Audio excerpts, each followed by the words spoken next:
안녕하세요. 저는 현재 초등학교에서 아이들을 가르치고 있는 교사입니다. 지금 제 곁에는 저를 세상에서 가장 아껴주는 든든한 남편과 제 목숨보다 소중한 딸아이가 있습니다. 이렇게 평온하고 행복한 제2의 인생을 살고 있다 보니 불과 몇 년 전 제가 겪었던 그 기막힌 사건이 마치 전생의 일처럼 아득하게 느껴지기도 합니다. 하지만 문득문득 그때 그 일을 떠올리면 참 기가 막히면서도 또 한편으로는 가슴 깊은 곳에서 뜨거운 사이다가 터지는 기분도 느낍니다. 드라마보다 더 막장 같았던 그 이야기를 오늘 속 시원하게 털어놓으려 합니다. 그 남자를 처음 만난 건 제가 임용고시를 준비하느라 하루하루 피말리는 시간을 보내던 때였습니다. 독서실에서만 공부를 하면 너무 답답했기에 탁 트여진 널따란 카페에 가서 이어폰을 꽂고 공부하거나 인강을 듣곤 했습니다. 제가 주로 가는 곳은 건물 1층에 있는 널따란 카페였는데 테이블도 넓고 의자도 편한 곳이었습니다. 무엇보다 카페 안이 널찍하고 자리가 워낙 많다 보니 카운터가 멀리 떨어져 있어서 좋았어요. 저같이 카페에서 공부를 하는 일명 카공족들은 눈치 안 주는 카페가 중요한데 거기가 그런 곳이었거든요. 어느 한산한 대낮 여느 때처럼 한 구석에 자리를 잡고 노트북으로 인강을 듣고 있을 때였습니다. 갑자기 제 앞에 조각 케이크 하나가 놓여지는 거예요. 쳐다보니 이 카페의 사장님이었죠. 사장님이긴 하지만 워낙 젊은 사람이라 제 또래 같았습니다. 저 케이크 안 시켰는데. 서비스예요. 공부하느라 힘들죠. 당 떨어질 텐데 이거 좀 드세요. 단골한테 드리는 서비스예요. 라며 서글서글하게 말하시는 겁니다. 단골이라고 해도 한 번 오면 3-4시간 앉아서 공부만 하는 별로 가게 매출에 도움도 안 되는 손님일 텐데 저렇게 말을 해주시니 너무 고마웠죠. 저는 너무 잘 먹겠다며 그 케이크도 맛있게 먹었습니다. 그런데 그 후로도 제가 찾아가면 가꾼 쿠키나 신상 메뉴 등을 자꾸만 주시는 거예요. 그것뿐인가요? 오늘도 오셨네요. 저기 단체 손님이 오셔서 오늘은 이 자리가 제일 조용할 거예요. 하면서 자리까지 안내해 주시는 거예요. 손님한테 이렇게까지 해주신다고? 좀 놀라면서도 그 친절함이 감사했죠. 가뜩이나 기약 없고 힘든 수험 생활에 지쳐 있었는데 그런 배려와 친절은 저에게 큰 힘과 설렘으로 다가왔습니다. 보통은 그런 배려를 받으면 불편하고 부담스러울 수도 있겠지만 저는 그 사장님에 대한 호감이 조금씩 생기던 터라 오히려 좋더라고요. 그렇게 좀 더 친해지게 되었고 간간히 대화도 나누고 연락처도 주고받게 되었습니다. 그러다가 자연스럽게 연인으로 발전도 했죠. 저는 그의 임용에 합격하게 되었는데 합격의 기쁨을 가장 먼저 그와 나누고 싶더라고요. 남편도 제 합격을 자기 일처럼 기뻐했고 저희는 결혼을 전제로 좀 더 진지한 만남을 이어갔습니다. 그렇게 사귀면서 알게 되었는데 남친은 꽤 부유한 집안의 외동아들이라는 것이었습니다. 알고 보니 그 카페가 있는 건물 자체가 시부모님 소유였더라고요. 남친은 부모님이 하도 거는 기대가 커서 어릴 때부터 영어 유치원에 유학도 다녀오고 온갖 학원에 고가의 과외까지 받아보고 교육 지원이란 지원은 다 받고 컸답니다. 하지만 자기는 영 머리가 안 좋아서인지 그런 걸 전혀 따라가지 못했고 당연히 부모님의 기대에도 충족을 못했대요. 꾸역꾸역 지방 4년제 대학을 졸업하고 딱히 취업을 못했기에 그의 부모님이 카페를 차려주셨다고 했습니다. 이거 적당히 운영하면서 살다가 나중에 건물도 물려준다고 하셨대요. 그러니까 한마디로 남친은 본인 자체의 능력이나 생활력, 야망이 큰 사람은 아니었습니다. 친절하고 다정다감한 성격이긴 했지만 좀 우유부단한 면도 컸고 또 평생을 그저 부모님이 깔아놓은 비단길 위를 걷는 온실 속 화초 같았던 거죠. 강단 있고 야망도 좀 있고 그런 남자는 아니었지만 3년이라는 연애 기간 동안 보여준 그의 다정함과 저를 향한 사랑만큼은 진심이라 생각했습니다. 돈은 우리 부모님이 많으니까. 그리고 어차피 그 돈이 나중에 다 내 돈이 될 거잖아. 그러니까 자기는 고생할 필요 없어. 나한테 시집 와서 우아하고 편안하게 살아. 라고 했죠. 그렇게 저희는 3년의 연애를 마치고 결혼 준비를 시작했는데요. 예비 시부모님은 다행히도 저를 꽤 마음에 들어 하셨습니다. 우리 애가 다 좋은데 공부머리가 좀 부족해. 그래서 우리가 용주한테 그랬어. 용주야, 결혼할 때 다른 조건은 안 바라니까 똑똑하고 야무진 며느리 데리고 와라. 원래 공부머리는 엄마 닮는다니까 꼭 똑똑한 애, 학교 좋은 데 나온 애를 데리고 와야 된다. 다른 건 아무것도 바라는 거 없다 그랬지. 그랬더니 얘가 우리 말을 찰떡같이 알아듣고 은희 같은 애를 데리고 왔네. 시부모님은 교사라는 제 직업과 반듯한 집안 배경, 학력을 흡족해 하셨어요. 저희 부모님도 아버지는 학교 교사, 어머니는 공부방을 운영하시거든요. 게다가 저도 나름 명문대 출신이었기에 시부모님이 말하는 그 조건의 며느리로 제가 흡족했던 거죠. 저희 집 형편은 조금 평범한 편이라 건물주 집안인 남친네 형편하고는 좀 차이가 있긴 했지만 시부모님은 제 자체가 똑똑하고 학교도 좋다고 마음에 쏙 들어 하셨던 겁니다. 신혼집은 시부모님이 넓은 아파트를 구해주셨어요. 웬만한 가전도 다 넣어주셨고요. 저는 그렇게 모두의 축복 속에 성대한 결혼식을 올렸습니다. 결혼식을 마치고 저희는 일단 집으로 돌아왔습니다.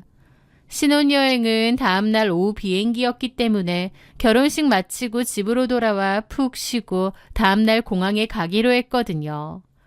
결혼식을 치르느라 저도 좀 정신이 없고 힘들긴 했지만 그래도 행복했습니다. 그런데 남친, 아니 이제는 남편이 된 그 남자의 표정은 썩 좋지는 않았습니다. 왜 그러냐고 하니 결혼식 때 긴장을 너무 많이 했고 몸살기도 있어서 컨디션이 좋지가 않다고만 하더라고요. 저는 내일 신혼여행도 가야 되니 오늘은 푹 쉬는 게 중요할 것 같다고 하면서 식 끝나자마자 집으로 돌아갔습니다. 그렇게 가볍게 와인 한 잔씩을 하고 일찍 잠이 들었어요. 신혼집에서의 첫날 밤이었는데 너무 피곤하고 술까지 마신 탓에 완전 골아 떨어져 버린 거죠. 그런데 한참을 자다가 겨우 정신을 차렸는데 눈 떠보니 이미 시간은 11시가 지나가고 있는 거예요. 너무 놀랐죠. 저는 아무리 피곤하다 한들 이렇게까지 늦게 자는 일은 없거든요. 좀 황당한 기분을 느끼며 일어나 주변을 돌아봤는데 더 황당한 기분을 느껴야 했습니다. 왜냐면 침대에서는 저만 자고 있고 남편은 아예 없었거든요. 처음엔 화장실에 갔던지 아니면 편의점에 간 줄 알았습니다. 그런데 거실로 나가보았지만 집안은 쥐죽은 듯 고요했어요. 집에 저 말고는 사람이 있는 느낌이 아니더라고요. 그럼 편의점에라도 갔나? 아니면 운동을 간 건가? 여러 가지 생각이 들었습니다. 의아함과 더불어 이상한 불안감이 엄습해 오더라고요. 저는 일단 남편에게 전화를 해봐야겠다 싶어 폰을 들었는데 남편으로부터 문자 한 통이 와 있는 겁니다. 그런데 그 문자는 완전 경악할 만한 것이었습니다. 은희야, 미안해. 우리 아무래도 안 맞는 것 같아. 결혼식 전에 말했어야 했는데 내가 용기가 부족했다. 그런데 아무리 생각해도 이건 아닌 것 같아서. 아직 혼인신고 전이니까 법적으로 문제될 건 없을 거야. 결혼 준비에 관해 들어간 돈은 다 돌려줄게. 우리는 그냥 깔끔하게 여기서 끝내는 게 맞는 것 같아. 나를 더 이상 찾지 않았으면 좋겠어. 라고요. 순간 제 눈을 의심했습니다. 이게 무슨 소리인가요? 바로 어제 결혼식을 올린 새신랑이 제가 자고 있는 사이 도망가 버리질 않나, 하루아침에 문자 한 통으로 이별을 통보하질 않나. 내가 꿈을 꾸나? 믿기지가 않고 어안이 벙벙하더라고요. 저는 한참이나 멍청하게 있다가 겨우 전화를 걸었습니다.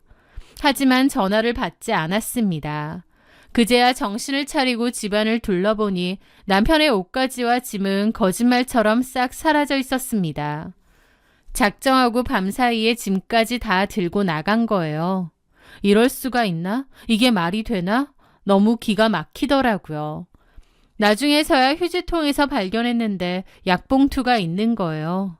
제 추측으로는 수면제 같은 게 아닌가 싶더라고요. 왜냐면 와인을 마시고 거의 기절하듯 잠들었고 아침 11시가 돼서야 깼으니까요. 남편이 와인을 준비했는데 그 사이에 수면제 같은 걸 몰래 넣었나 했죠. 저를 잠들게 하고 그 사이에 짐을 싹 빼서 나가다니. 차라리 저랑 결혼하기 싫었으면 결혼식 전에 파혼을 하던가 왜 이런 짓을 했나 기가 막혔습니다. 어떻게 해야 하나 손톱을 물어뜯다가 일단 시댁에 전화를 걸었습니다. 수화기를 든 손이 덜덜 떨리더라고요. 은희야. 은희야. 무슨 일이니? 어머니, 그이가 없어졌어요. 얘가 갑자기 뭐라는 거야? 우리 용주가 뭐 어쨌다고? 아침에 일어나 보니까 사람도 없고 용주 씨 짐도 다 사라졌어요. 저한테 문자로 헤어지자고 보냈더라고요. 연락도 안 되고요. 이게 말이 되나요?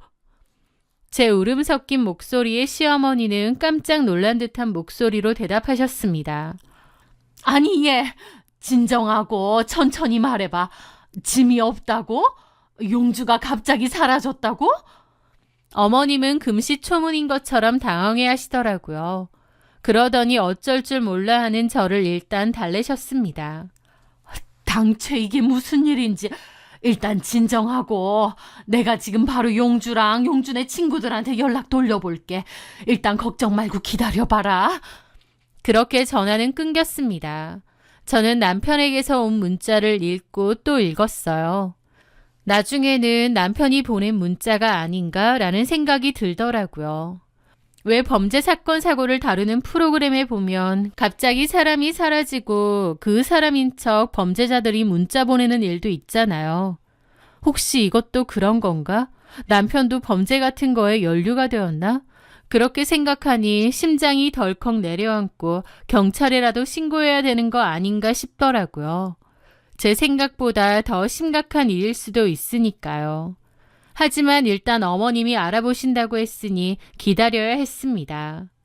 그날 오후에 신혼여행을 가기 위해서 공항으로 가야 했지만 당연히 갈 수 없었어요. 저는 제대로 먹지도 마시지도 못하고 초조하게 어머님 전화만 기다렸습니다. 그런데 어머님에게선 계속 연락이 안 왔어요. 초조해진 제가 다시 전화를 걸었지만 어머님 역시도 신호음만 길게 이어질 뿐 받지 않으셨습니다. 여러 통을 걸어도 마찬가지였습니다. 시간이 흐를수록 무슨 큰일이 생긴 건 아닐까 너무 불안하고 두렵더라고요. 그래서 어머님께 문자를 보냈습니다. 어머님, 용주 씨 어떻게 됐는지 혹시 연락되셨어요? 어머님도 계속 전화를 안 받으시네요. 그래도 또 답이 없었습니다. 어머님, 혹시 용주 씨가 무슨 범죄에 연루된 건 아닐까 싶은 생각마저 들어요. 경찰에 신고해야 되지 않을까요? 그런데 제가 경찰에 신고해야 되는 거 아니냐는 문자를 보내자 어머님이 답장이 왔습니다. 경찰에 신고하고 그런 짓은 하지 말아라. 용주랑 연락은 닿았으니까 나중에 알려줄게.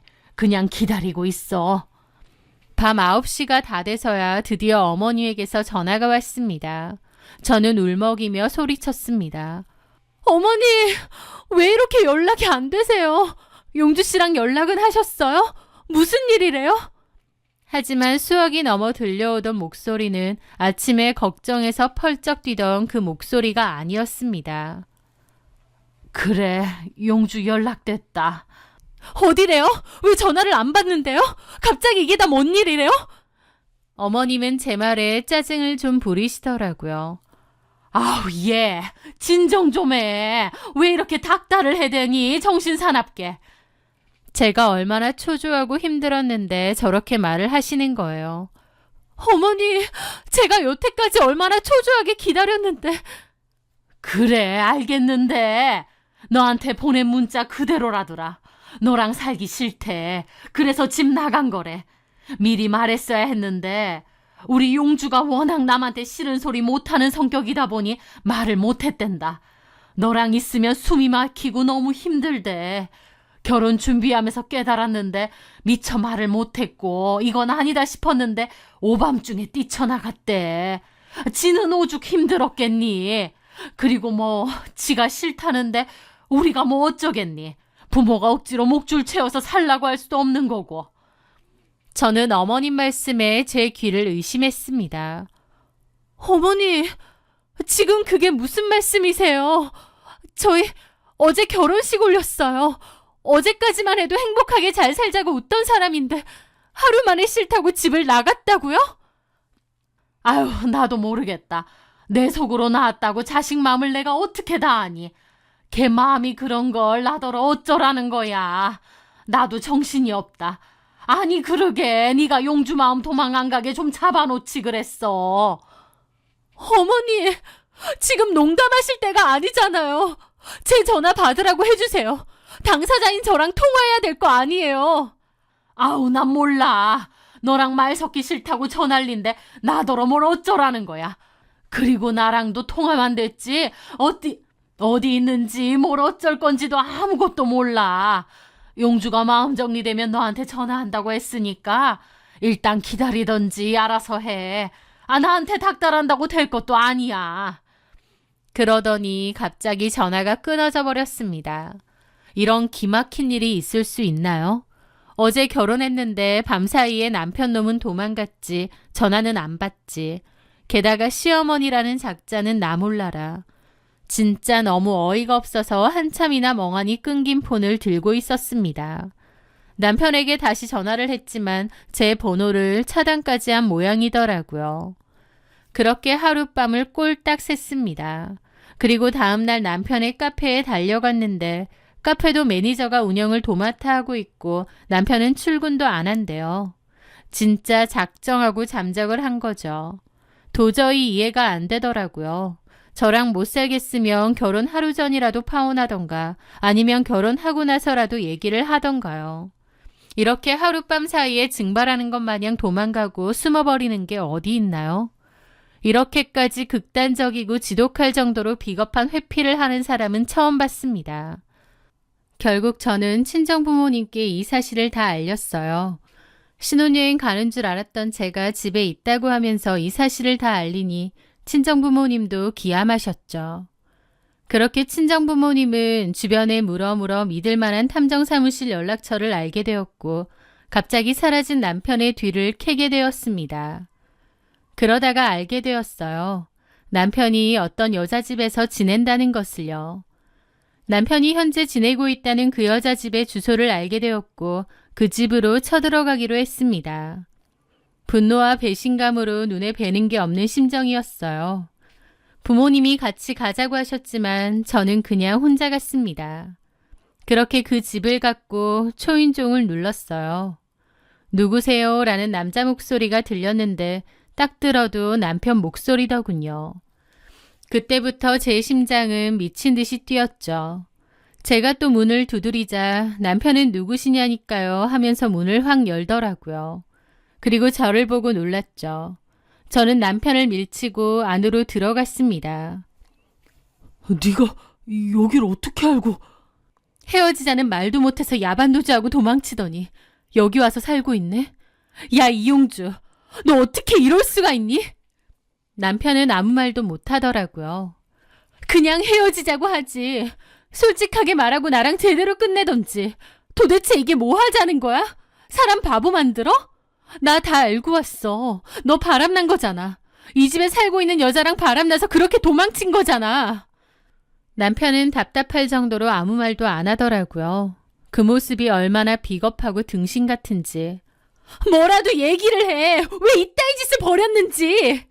저는 화가 나서 그 집에 있는 물건을 집어던졌습니다. 집 안에는 남편만 있고 그 바람난 여자는 없더라고요. 제가 미친 듯이 난리를 치니 남편은 저를 말렸고 다 얘기한다고 했습니다. 그러면서 한다는 말이 가관이었죠. 저랑 결혼 준비하던 도중 친구들이랑 클럽을 갔답니다. 거기서 여자들이랑 합석을 해서 놀았고 한 여자랑 술 먹고 모텔까지 갔었대요. 그 여자랑은 그 후로도 연락은 계속했는데 그 여자가 임신을 했다는 겁니다. 저는 남편이 결혼 전에 친구들이랑 클럽 가고 모르는 여자랑 원나잇 했다는 것도 상상도 못한 일이라 너무 경악했죠. 어떻게 결혼 전에 그런 짓을 벌여? 결혼 전에 남자들 친구들하고 그런데 마지막으로 가고 그러잖아. 남들도 다 그래. 나도 그런 거였는데. 결혼 앞둔 인간이 클럽 가서 놀고 거기서 만난 여자랑 하룻밤 보냈는데 남들도 다 그러고 사니 아무것도 아니라는 거야? 너 진짜 쓰레기구나. 남편은 눈치를 보며 한숨을 쉬더라고요. 또 아무 말도 없고요. 그래서 그 여자가 임신했으니 나랑은 결혼하기 싫어진 거네? 그건 아니고, 나는 그래도 너랑 결혼하고 싶었지. 그래서 걔한테는 수술비 주면서 지우라고 했는데, 그때부터 생 난리를 치면서 소문 다 낼 거라고. 자기 아빠가 여기서 유명한 깡패인데 지도새도 모르게 나 가만 안 둘 거라고 얼마나 난리를 치는지. 우물쭈물 저 말을 하는데 등신도 저런 상등신이 없는 겁니다. 그래서? 나한테 수면제 주더니 이걸 술에 태워서 너 먹이고 짐 싹 싸들고 그래. 그래서 그 여자가 하라는 대로 한 거고 너 바보 천치야? 미안해. 뭐 이런 등신이 다 있나 싶은 겁니다. 그러니까 저 몰래 외간 여자랑 원나잇을 했고 그 여자가 임신을 해버렸고 그 여자가 협박을 하니까 하라는 대로 다 한 거예요. 그 여자가 진짜 좋다거나 해서 버린 일도 아니었던 거죠. 야무지고 똘망똘망한 사람은 아닐지언정 착하고 나만 바라보는 사랑꾼인 줄 알았는데 제 앞에는 웬 천지분간 못하는 바보 똥멍충이 같은 인간만 있는 겁니다. 내가 이런 인간이랑 결혼까지 하려 했나? 어처구니가 없었죠. 그래서 뭐 어쩌고 싶다는 거야. 나랑은 끝내고 그 여자랑 살겠다는 거지. 나도 미치겠다. 이 여자가 너무 무서워. 네가 그딴 짓 버려놓고 뭘 미치겠다는 거야. 애초에 결혼 앞둔 인간이 그런 데 가고 외간 여자랑 하룻밤 보낸 것부터가 제정신 아닌데. 나도 알아. 아니까 좀 그만해. 나도 골치 아프다고. 어머님은 이런 거 다 알아? 자초지종은 얘기 안 했고, 그냥 너랑 결혼하기 싫고 좋아하는 여자 생겨서 도망 나왔다고만 했어. 잘한다 아주. 그렇게 남편과 실랑이를 벌이고 있는데 그때 마침 그 여자가 들어왔습니다. 남편을 꼬여내서 같이 살고 있는 그 여자요. 그런데 그 여자 얼굴을 본 순간 저는 또 충격에 휩싸였죠. 왜냐면 그 여자는 제가 아는 사람이었거든요. 야, 너... 그 여자는 아무렇지 않게 팔짱 끼고 비웃으며 그러더라고요. 오랜만이다. 너 선생님 됐다며? 나는 용주씨 폰에서 네 사진 봐서 진작에 알고 있었어. 근데 너는 선생님이라는 애가 꼬라지가 그게 뭐니? 그 여자는 제 고등학교 동창인 황은정이었습니다. 학창시절 수많은 친구들을 괴롭혔던 악명 높은 일진이자 막장 인생을 살았던 친구였죠. 남편에게 야반도주하라고 시킨 여자가 바로 황은정이라고?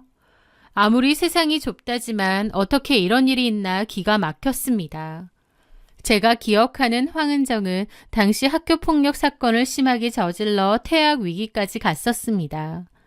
정말 악질인 애였기 때문에 모든 학생들은 다 황은정이 당연히 퇴학당해야 된다고 생각했죠. 그런데 학교로 황은정의 아버지가 쳐들어왔습니다. 온몸에 문신을 하고 험악하게 생긴 사람이었는데 교실로 뛰쳐들어와 선생님의 멱살을 잡은 거예요. 저도 같은 반이었고 그때 반 아이들도 다 어린 고등학생들이잖아요. 그런데 그 장면이 너무 충격이라 저도 트라우마처럼 아직도 기억이 생생합니다. 수업하던 선생님 멱살을 잡고 쌍욕을 퍼부었으니까요. 얼마나 무섭고 끔찍하던지. 알고 보니 황은정 아빠는 지역에서 꽤 유명한 조직폭력배 일원이었습니다. 자기 딸 퇴학시키면 가만 안 둔다고 으름장을 놓았고 결국 황은정은 퇴학이 아니라 강제전학 처리를 당했는데 학교가 황은정 아빠의 후환이 두려워 퇴학 대신 강제전학 처리로 바꿨다는 소문이 가득했죠. 어쨌든 그렇게 황은정은 전학을 갔는데 그 일로 워낙 떠들썩했다 보니 그 후로도 후일담이 돌았습니다. 황은정의 그 깡패 아버지가 조직과 별개로 돈을 따로 챙겨 먹다가 걸려서 조직에게 버림받았다더군요. 게다가 앙심을 품고 있던 반대파에게 심하게 린치를 당했다는 거예요. 그때의 폭행으로 인해 황은정 아빠는 다리 한쪽을 심하게 절개되었고 딱히 직업도 없이 폐인이 되어 술과 도박에 빠져 산다고 했습니다. 깡패였던 인간이다 보니 그 성질머리 그대로 동네에서 사람들에게 시비 걸고 다니고 완전 공공의 적이라고 하더라고요. 황은정은 이름 없는 미용 전문대를 다녔다는데 학교 다니면서도 술집에서 아르바이트하고 돈 많은 남자들 세컨 노릇하며 같이 산다는 소문도 파다했죠. 주변 동창들은 걔는 그러고 살 줄 알았다며 혀를 찼습니다. 그런데 바로 그 황은정이 제 남편과 놀아나고 임신까지 한 바로 그 여자인 겁니다. 저는 기가 막혀 입이 떡 벌어진 채 황은정을 바라봤더니 황은정은 썩은 표정으로 저를 보더라고요. 뭘 꼬라봐. 사람 기분 나쁘게 쳐다보네. 그래, 용주 씨랑 나랑 같이 살아. 그래서 어쩔 건데. 너같이 공부만 하고 또 재미없는 연 말고 나랑 화끈한 년하고 살고 싶대. 그래서 내가 오라 했어. 뭐 불만이야? 나 용주 씨 애도 임신했어. 그러니까 곱게 이혼하고 꺼져. 아, 이혼도 아니지. 혼인신고도 아니니까. 혼인신고는 나랑 했거든. 너는 그냥 네 짐 챙겨서 꺼져. 그 집은 이제 내가 살 거니까. 황은정을 보는데 그때 제일 먼저 든 생각이 뭔 줄 아시나요? 와, 이런 것들이랑 더 이상 엮이지 말아야겠다 였습니다. 황은정은 제가 아는 제일 막장 인생인데 남편이랑 바람난 게 다름 아닌 황은정이라니. 저는 이 더러운 물에서 바로 빠져나오고 싶더라고요. 분노도 아니었고 그냥 여기를 떠야겠다는 생각뿐이었습니다. 차라리 모르는 여자였으면 미쳤냐 어쩌냐 따지고 싸우기라도 했을 거예요. 그런데 황은정이란 걸 아니 그러고 싶지도 않더라고요. 청취자 여러분도 제 말이 무슨 말인지 아시죠? 물 웅덩이에 물건을 떨어뜨렸는데 적당한 흙탕물이면 지저분해질 각오하고 바지 걷고 들어가서 물건을 주워오겠죠. 하지만 너무 똥물이면 진짜 내 몸이 썩겠다 싶을 정도로 똥물이면 그 물건을 포기하고 말지 아예 들어갈 생각조차 안 들잖아요. 그때의 제 심정이 딱 그거였습니다. 저는 황은정과 남편을 번갈아 보고 아무 말도 않고 그냥 밖으로 나갔습니다. 황은정이 지나가는 저를 삐딱하게 보면서 곧 시비를 걸었지만 저는 그 말에도 대꾸하지 않고 그냥 나갔어요. 그리고 곧장 시댁으로 찾아갔습니다. 어머님은 곤란한 얼굴로 용주랑 얘기하지 여길 왜 왔냐더군요. 자기 아들이 결혼 당일날 도망을 갔는데도 남일인 척하는 게 참 그 아들의 그 부모다 싶었죠. 저는 이용주가 만나는 여자 누군 줄 안다고 고등학교 동창이라고 했습니다. 아까 혹시나 해서 주머니에서 녹음해두었던 녹음 파일도 바로 켰습니다. 황은정의 그 상스러운 음성이 나오니 어머님과 아버님의 낯빛이 실시간으로 어두워지더라고요. 이 여자 공교롭게 제 고등학교 동창이더라고요. 이름은 황은정이고요. 얘네 아버지는 지역에서 유명한 깡패의 전과자예요. 지금은 도박의 알코올 중독자고요. 황은정 본인은 술집 출신에 학교 폭력으로 강제 전학 당했고요. 뭐라고? 이용주한테 들어보니 황은정이 임신했고 협박당하고 있는 것 같기도 한데 아셔야 될 것 같아서 말씀드려요. 저는 이용주랑 헤어질 겁니다. 혼인신고는 안 했으니 법적으로 정리할 건 없지만 결혼 준비에 관한 비용들 전부 위자료 청구는 할 거예요. 어쨌든 그거랑 별개로 귀하디 귀한 외아들 구하고 싶으시면 지금이라도 찾아가 보셔야 될 것 같아서 알려드리는 겁니다. 제 말을 들은 시부모님의 얼굴은 사색이 되다 못해 흑빛으로 변했습니다. 며느리 되는 애는 무조건 머리 좋고 똑똑한 여자로 보겠다고, 그게 유일하게 바라는 점이라고 하던 시부모님. 그런데 막장 조폭딸을, 그것도 밑바닥 인생을 살던 여자를 며느리로 들이게 되었으니 오죽했을까요? 어머님은 뒷목을 잡고 쓰러질 뻔했죠. 저는 그렇게 모든 걸 다 전달하고 자리를 일어섰습니다. 그리고 집으로 가 제 짐을 정리해서 나왔죠. 불행 중 다행이라면 집에 제 몫으로 들어간 게 별로 없다는 거였어요. 후에 들어보니 시부모님은 제가 준 황은정네 집 주소로 곧장 찾아간 모양이고 그 여자랑 헤어지라며 난리를 쳤나 보더라고요. 하지만 황은정은 보통 내기가 아니었습니다. 그 정도로 쫓겨날 거라면 시작도 안 했겠죠. 자기 뱃속에 손주가 있는데 어딜 쫓아내냐고, 게다가 이미 혼인신고도 했대요. 결혼식은 저랑 했지만 제 남편을 밤에 야반도주하게 시켜서 빼돌리고 다음날 바로 혼인신고부터 했다는 거죠. 남편은 등신같이 황은정이 시키는 대로 했고요. 시부모님이 헤어지라고 강경하게 나오고 남편까지 아예 집으로 데리고 가버리니 황은정을 그 절름발이 깡패 아버지가 시댁으로 쳐들어갔답니다. 게다가 시댁 소유의 건물에 쇠파이프 들고 가서 다 죽여버린다고 생난리까지 치다가 경찰에 끌려가고 아주 난리도 아니었답니다. 건들면 안 되는 막장 인생들한테 제대로 걸린 거죠. 황은정 아버지는 자기 딸 가지고 놀았다고 가만 안 있는다고 난리치고 건물 앞에서 시위할 거라고 소리 지르고, 황은정도 자기가 이 집 며느리고 임신까지 했다며 온 동네 소문 퍼뜨리고 다니고, 결국 시부모는 시달리다 못해 아예 아들하고 절연까지 했다는데, 그럼에도 사치스럽고 드센 황은정은 매일같이 돈 없냐, 니네 집 가서 돈 가져오라며 바가지를 긁고, 그 깡패 장인어른도 전 남편을 들들 볶으며 돈 가져오라고 행패를 부린답니다. 그 얘기를 듣는데 저도 더 지체하지 않고 바로 그 인간들하고 끝낸 게 다행이구나 싶더라고요. 괜히 저까지 더 엮여 있었으면 그 무서울 게 없는 막장 인간들한테 먹잇감이 됐을지도 모르죠. 그렇게 저는 단 하루의 결혼 생활을 끝냈습니다. 심적으로 너무 힘들었지만 그럴수록 학교 일에 매진하며 제 할 일을 묵묵히 하며 지냈어요. 그러다 운명처럼 같은 학교에서 근무하던 동료 선생님의 소개로 지금의 남편을 만났습니다.